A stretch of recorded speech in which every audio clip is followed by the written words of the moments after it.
Hey everyone, this is Athletes and Antiquities, and in today's video, we're going to be talking about Glamour Creep and the shiny cardboard dilemma.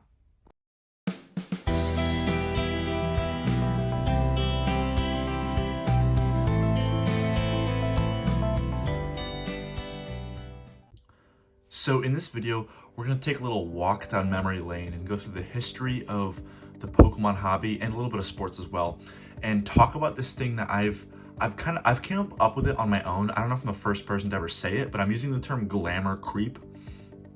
And I'm using that because in TCGs, there's this term called power creep. And if you're not aware, I'll give you a quick definition. So basically, power creep is as a card game gets older, usually they want the newest cards to be the most desirable cards. So they make their cards a little bit stronger and a little bit stronger and a little bit stronger every year. So people want to go out and buy the new powerful cards, and this causes this creep of HP and damage. And well, for Pokemon, it's HP and damage and stuff. But with other card games, it's new abilities and new gimmicks and stuff like that. And over the course of a 20-year span of a TCG, the first cards can't even hold a flame to the newest cards. And that can be seen not only in power, but also in appearance. So when I say glamour creep, I'm talking about this increase of having to outdo the previous set, the previous generation, with a cooler card, a more flashy card.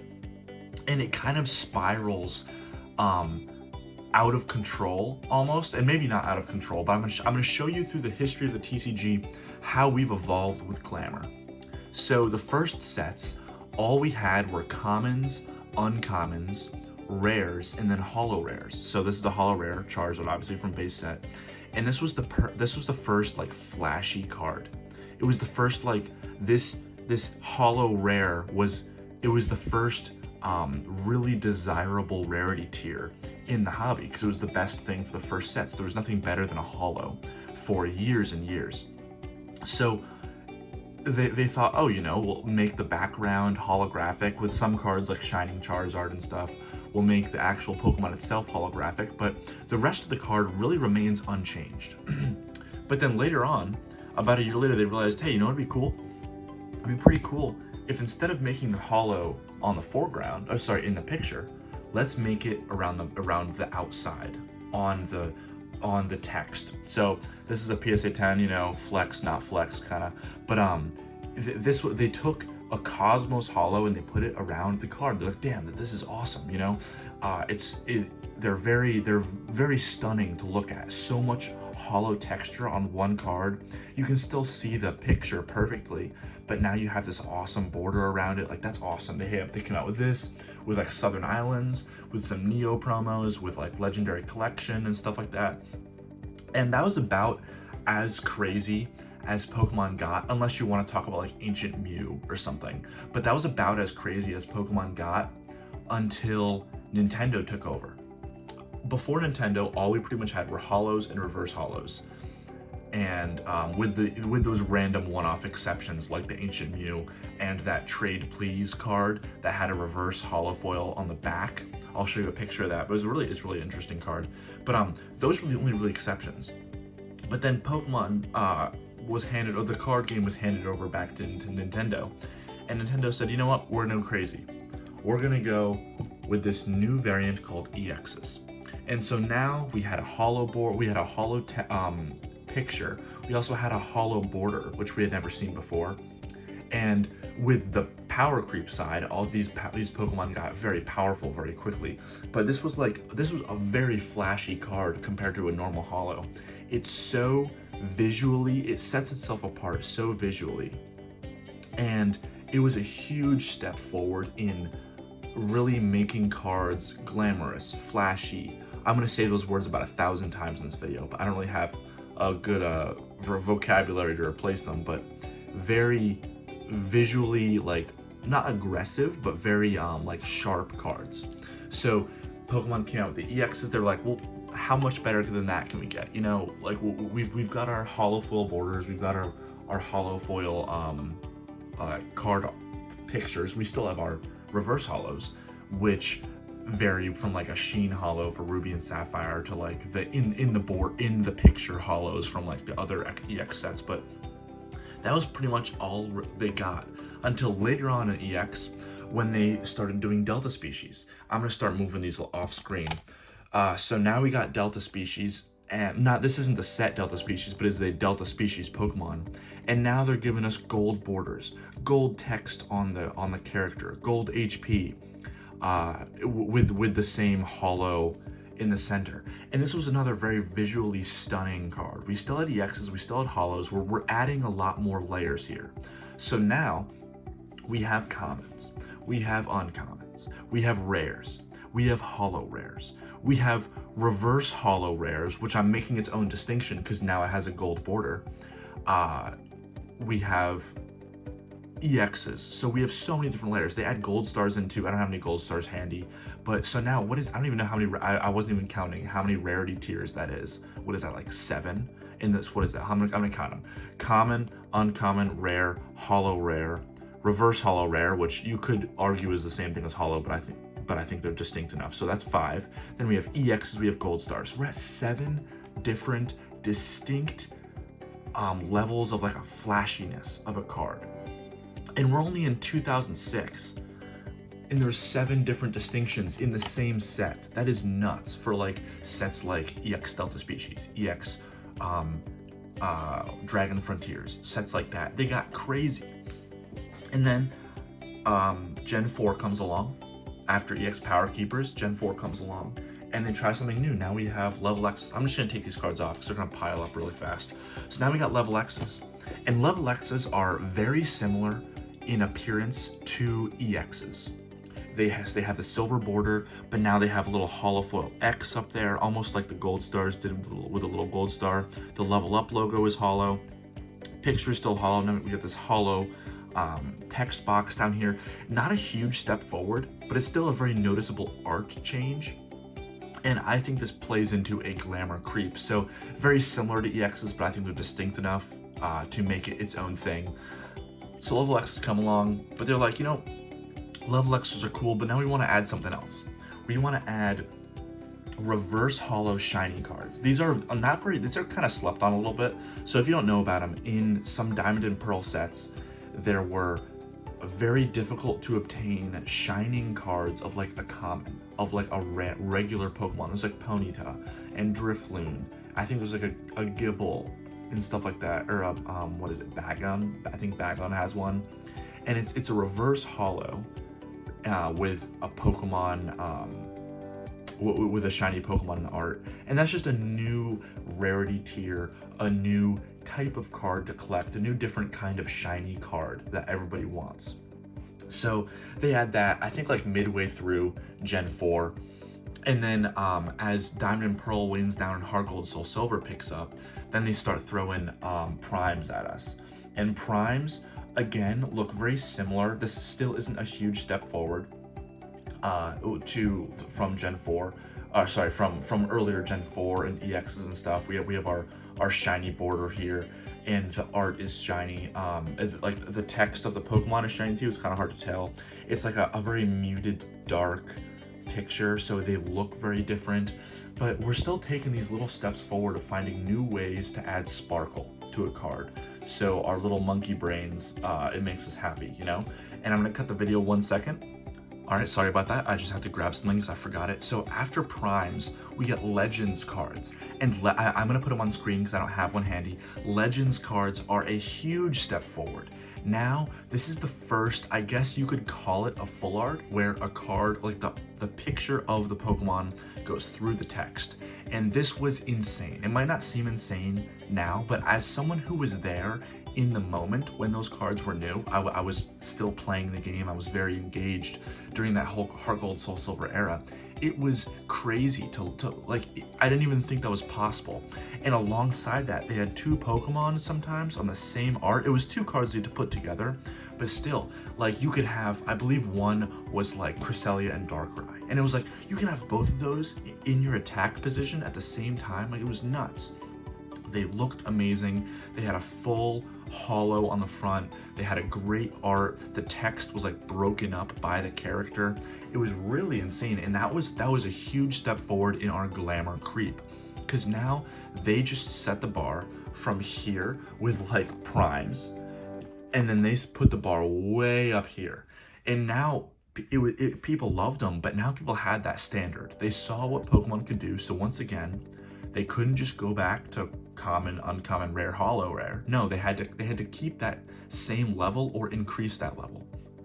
And it's worth noting, this, I don't think this is as visually impressive as a legend, but then they brought us Call of Legends, which was a holo border. It was a different holo border with a very holographic art of a shiny Pokemon, so very similar to those mid Diamond and Pearl cards, but these were all legendary Pokemon.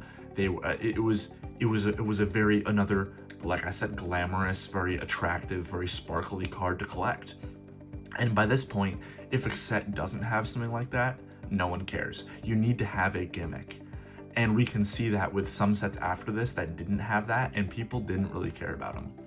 But so after Call of Legends, we get Black and White. And Black and White give us the first true full arts. I say true because Legends cards, while they were a full art, it was like half a card, and you had to connect them, and like it wasn't just like one card. But Black and White offered us the first true full art, where the Pokemon is just behind the text all the way through the card. The full front of the card is holographic, and this was another massive step forward. Although that did exist in those Legends cards from Heart Gold Soul Silver, these cards were beautiful with the muted background of the black or the white for Reshiram versus Kyurem, Reshiram and Zekrom. It was a phenomenal card. Though I think one thing that held it back was these were in every single Black and White box. You were guaranteed to have both, so that did hold it back a little bit. But they were still phenomenal cards, and everybody went nuts for them. Everybody. It wasn't like today with like alternate arts where people are like, oh my god, I need to open 7,000 of those boxes to pull this card. But everyone went out and they wanted to buy a Black and White box so they can get these two cards. They were just so amazing, and so it was something that we had never seen before. So that was another huge step forward in our Glamour creep. And we're only in 2011, folks. We have a while to go.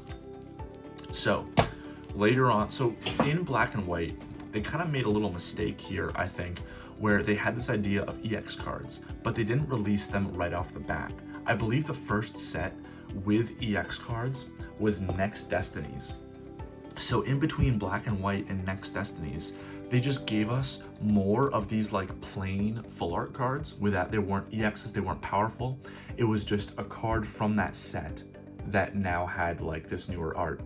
So, and that can be seen with things like Emerging Powers. Emerging Powers is one of the worst selling sets ever released. It's often considered one of the worst sets, period, ever released, but nobody cared about it because all they had were two full art cards that nobody liked. It was like Landorus and Thunderous, I believe, or Landorus and Tornadus, whatever, those dudes.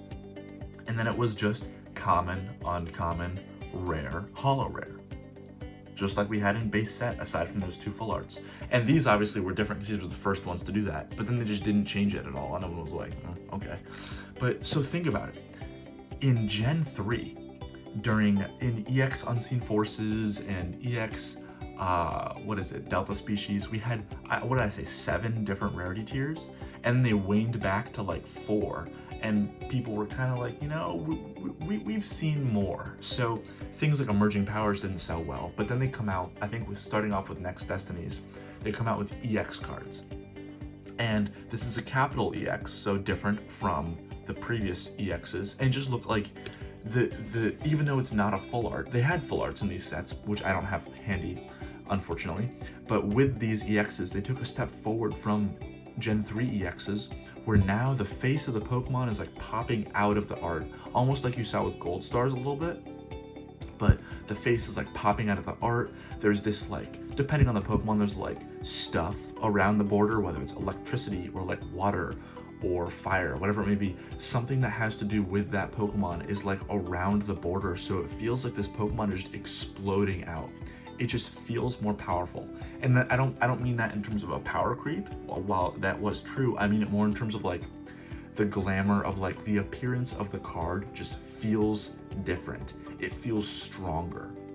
And this is a team plasma card, so the borders are blue anyway. Normally they're like a blackish holo, but here you got holo everywhere. You got holo on the border, in the art, on the EX, on this little thingy down here, the little rule box. You got holo everywhere. It's a very visually stunning ultra rare. And then beyond that, they still had full arts, which I'll put up. But yeah, so like that was another big step forward. And then they were like, wait a minute, you know, we've been making the Pokemon cards cool, but what if we made the trainers cool? What if we made the trainers shiny and glamorous and hard to pull? And they make a spec. Oh, drop the card behind it. So now we have a spec cards. And now a spec cards, they made a trainer card, which is normally kind of like no one really cares about them unless you're like playing the game.